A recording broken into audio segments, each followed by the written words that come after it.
How many times can you go to court and still not clear your name? Family, something serious is happening, and the Jamaican people are watching closely. Ruel Reid and Fritz Pinnock back in court again, and once again the case refuses to disappear. Welcome back to Michy Dex Commentary, the place where we break down the headlines, expose the contradictions, and stand up for accountability in Jamaica. If you believe in transparency and justice, go ahead and hit that like button right now.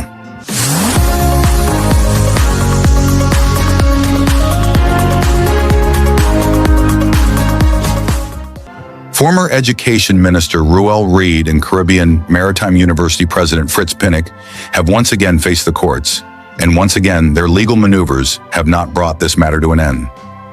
For years now, this case has been moving through the justice system.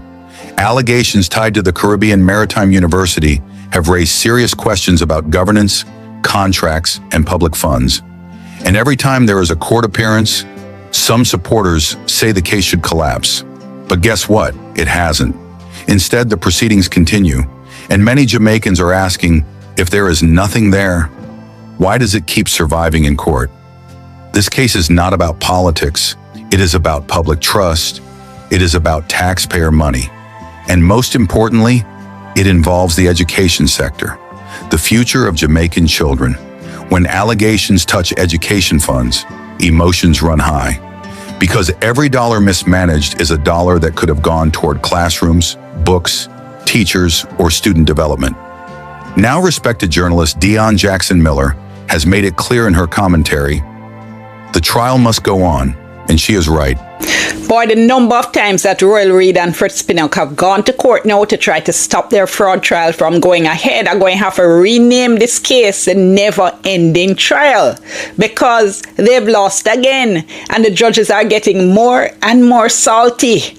All the times Ruel Reid and Fritz Pinnock have been in court trying to stop their fraud trial, the court said when they asked Mr. Wildman what prejudice the applicants had suffered, in other words, you are saying this was wrong, but how did it put your clients at a disadvantage in the trial? They're saying couldn't answer. And they say, in fact, that's because there was no prejudice, there was no disadvantage because all of them have been before the court since 2019 and they well know the content of the information.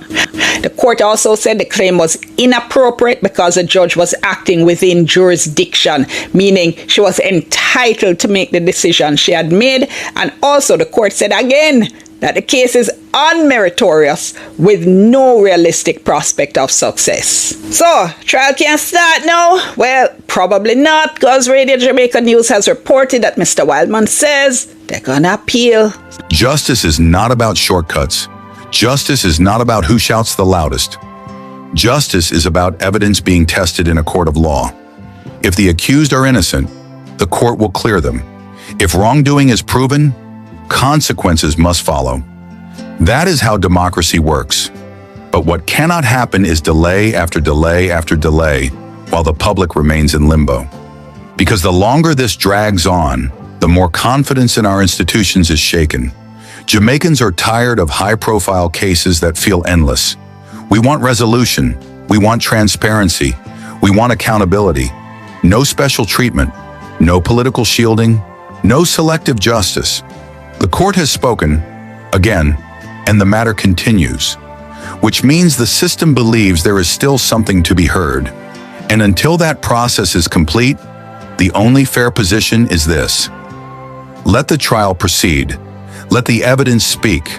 Let justice decide. Family, justice may move slow, but it must move sure.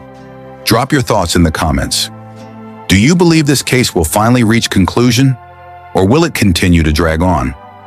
Like, share, subscribe, and remember, at Michy Dex Commentary, we stand for accountability. Walk good, Jamaica.